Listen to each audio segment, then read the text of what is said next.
मामा TV. मिट्टी का बस। बहुत दिन पहले की बात थी। नाना नगर नाम के एक गांव था जिसमें रूपेश करके एक आदमी रहता था जो मिट्टी से खिलौने बनाता था। उसका एक बेटा भी था, सोमेश।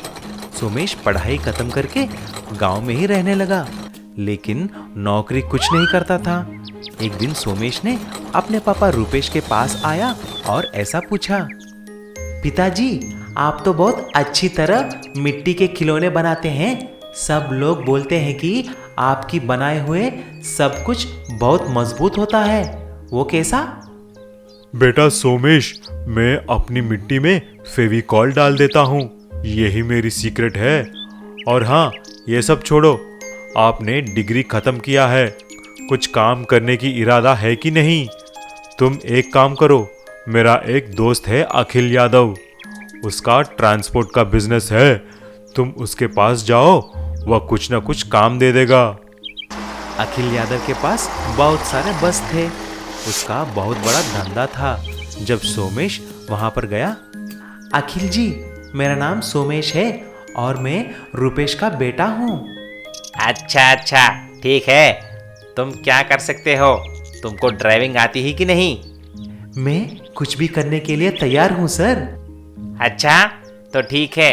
मेरे पास एक बस है, तुम उसे चला लो। डीजल और मेंटेनेंस तुम्हारा, बाकी के कमाई में आधा हिस्सा मेरा। क्या बोलते हो? ठीक है सर, मैं कल से ही बस लेके जाऊंगा। ऐसा बोलकर बस ड्राइविंग करना शुरू कर दिया। ऐसा ही कुछ दिन गुजरे। एक दिन जब बस में कोई यात्री नहीं थे, सोमेश बस को तेजी से चला रहा था। अचानक उसकी ब्रेक्स फेल हो जाती हैं। सोमेश उसे नियंत्रण कर न पाया और सीधा जाकर एक तालाब में बस के साथ गिर जाता है। कुछ करके सोमेश तो बाहर आ गया, लेकिन बस तो पूरी तरह डूब जाती है। अरे देवा, अब मैं क्या करूं? सोमेश भागता हुआ अखिल यादव के पास जाता है और सारी बात बता देता है, लेकिन अखिल यादव आग बबूला हो जाता है। क्या? बस गिर गई? मुझे कुछ नहीं पता। मेरा बस मुझे चाहिए। रुक, मैं अभी तुम्हारी कंप्लेंट पुलिस में करवा देता हूँ। आपको जो कुछ भी करना है कर लो सर, मैं निकल रहा हूँ यहाँ से। ऐसा बोलकर सोमेश वहां से घर चला जाता है। जब पुलिस सोमेश के घर आता है, तभी वहां पर रूपेश भी होता है। रूपेश पुलिस से बोला, अरे, मेरे बेटे को क्यों गिरफ्तार कर रहे हैं सर? इसे छोड़ दो। तभी पुलिस ने सारी बात बताई।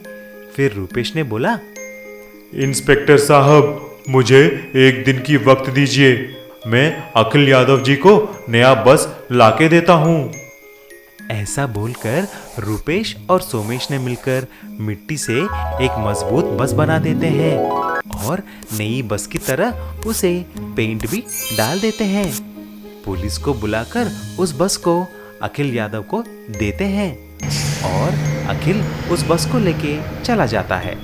तब से सोमेश अपने पिताजी को मदद करते हुए दोनों मिट्टी के खिलौने बनाते ही जीने लगे। गरीब का ईंट का ऑटो। ये बहुत साल पहले की बात थी। मयूरी नगर के गांव में सीताराम करके एक आदमी था। वह एक मिस्त्री था। उसका बेटा और बहू गुजर गए थे, इसीलिए सीताराम अपने पोता सिद्धू के साथ रहता था। सीताराम बहुत बूढ़ा हो चुका था, इसीलिए उसको ज्यादा मिस्त्री करने का काम नहीं मिलता था। एक दिन जब वह अपने घर के सामने बैठा था, तभी उसका दोस्त वीर सिंह वहां पर आता है। कैसे हो भाई सीताराम? तुम बहुत दुखी नजर आ रहे हो। वीर सिंह भाई, बात ही कुछ ऐसी है। लगता है मेरा काम करने का वक्त अभी ख़त्म हो रहा है। मेरा कमाई भी कम हो चुकी है, लेकिन मुझे अपने पोते का ख्याल रखना है ना। कुछ न कुछ करके मैं उसका स्कूल फीस भर दिया है, लेकिन मैं उसे हर रोज़ सुबह शाम स्कूल लेके नहीं जा पा रहा हूँ। सीताराम भाई, तुमने ये बात पहले क्यों नहीं बोली? मैं अपने ऑटो में उसे लेके जाऊंगा और स्कूल से लेके आऊंगा। तुम घबराओ मत। वीर सिंह को बच्चे बहुत अच्छे लगते थे। वह सिर्फ सिद्धू को ही नहीं बल्कि गांव में गरीब बच्चों को भी अपने ऑटो में बिठाकर स्कूल लेके जा रहा था। कुछ दिन ऐसा सब कुछ अच्छा ही चल रहा था, लेकिन एक दिन सिद्धू को स्कूल लेने वीर सिंह नहीं आया। सभी बच्चे परेशान हो गए थे। जब दूसरे दिन भी वीर सिंह नहीं आया, तभी सिद्धू ने सीताराम से ऐसा बोला। दादा दादा, वीर सिंह दादा 2 दिन से हमें स्कूल लेने ऑटो लेके नहीं आ रहा है। मैं जरा उनके घर जाके देखता हूँ, आखिर बात क्या है। जब सिद्धू वीर सिंह के घर गया, तभी वह घर के सामने टूटा हुआ ऑटो देखता है। जब अंदर गया तो वीर सिंह के सिर पर, हाथ पर पट्टियां देखा। वीर सिंह दादा, क्या हो गया आपको? ये सब कैसे हुआ? अरे सिद्धू बेटा, परसों एक लॉरी वाले ने दारू पी के मेरे ऑटो को एक्सीडेंट कर दी। मुझे तो छोटी चोट लगी है, लेकिन ऑटो तो पूरा चूर चूर हो गया है, इसीलिए मैं नहीं आ पाया। सिद्धू घर जाकर सारी बात अपने दादा को बोलता है। तभी सिद्धू ने ऐसा पूछा। दादाजी, वीर सिंह दादा के ऑटो को उसको ठीक करने के लिए लाखों रुपए लगेंगे। आप तो बड़ी मिस्त्री है ना, क्यों ना आप उस ऑटो को ईंट और सीमेंट से निर्माण कर दे। उसका इंजन तो ठीक है, उसके बॉडी को एक नया रूप देते हैं। आइडिया तो बहुत अच्छा है, मैं कल ही शुरू करता हूँ बेटा। ऐसा सीताराम ने पूरे ऑटो को ईंट और सीमेंट लगाकर एक नया रूप दे देता है। दूसरे दिन से ही वीर सिंह उस ऑटो में फिर से सभी बच्चों को लेकर स्कूल जाने लगा। तभी गांव के लोग ईंट के बनाया हुआ ऑटो देखकर दंग रह जाते हैं। सीताराम के काम देखकर फिर से उसे बहुत सारा काम आने लगा और सीताराम अपने पोते के साथ खुशी से जीने लगा। विशाल 10 पहिए वाला ट्रैक्टर। किस्मत नगर के एक गांव में मनीष यादव करके एक बड़ा सेठ था। वह हर किसी को पैसे उधार देके ब्याज वसूल करता था। उसी तरह मनीष ने कुणाल कपूर को 10 लाख रुपए उधार में दिया, लेकिन कुणाल का खेत कुछ अच्छा नहीं निकला और वह मनीष को ब्याज के पैसे दे नहीं पाया। तो एक दिन मनीष ने कुणाल के घर गया। क्यों रे कुणाल, 10 लाख रुपए लेते वक्त हाथ पैर पकड़ रहे थे, लेकिन जब देने की वक्त आई तो खबर तक नहीं। ऐसा ही चलता रहा तो मैं तुम्हारा पैर तोड़कर हाथ में रख दूंगा। तुम मुझे जानते नहीं हो। मनीष जानता था कि कुणाल के पास एक 10 पहिए वाला विशाल ट्रैक्टर था। मनीष की नज़र बहुत दिन से उस पर थी, इसीलिए मनीष ट्रैक्टर पे उसे घर छोड़ने के लिए बोलता है।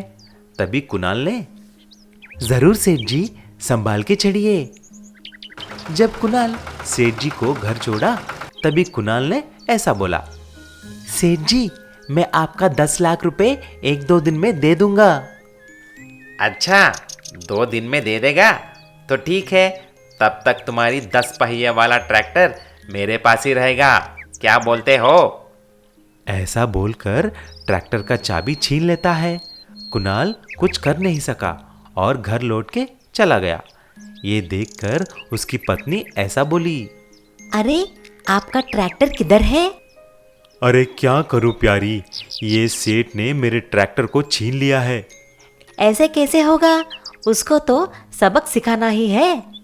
उसी दिन रात को कुणाल और उसकी बीवी धीरे धीरे से मनीष के घर जाते हैं और डुप्लीकेट चाबी से ट्रैक्टर को घर वापस लेके आते हैं और उस ट्रैक्टर की रंग बदल डालते हैं।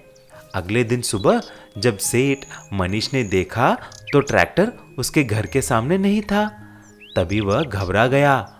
उसी वक्त कुणाल वहां पर 10 लाख रुपए एक पेटी में रखकर लेके आता है।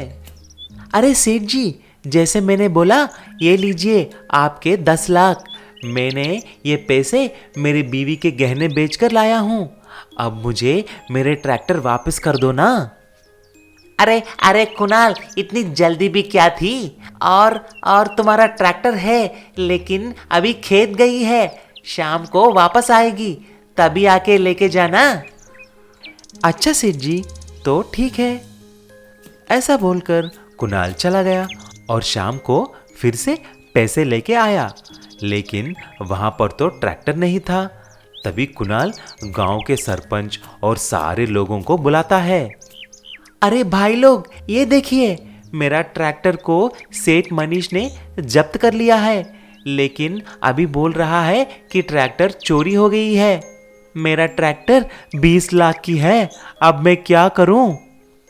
तभी सरपंच और सारे लोग मिलकर मनीष से उधार के 10 लाख निकालकर ट्रैक्टर के बाकी के 10 लाख रुपए कुणाल को देने के लिए बोलते हैं।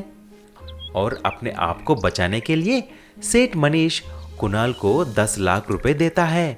और अब कुणाल के पास नए रंग का ट्रैक्टर भी है और 10 लाख रुपए भी।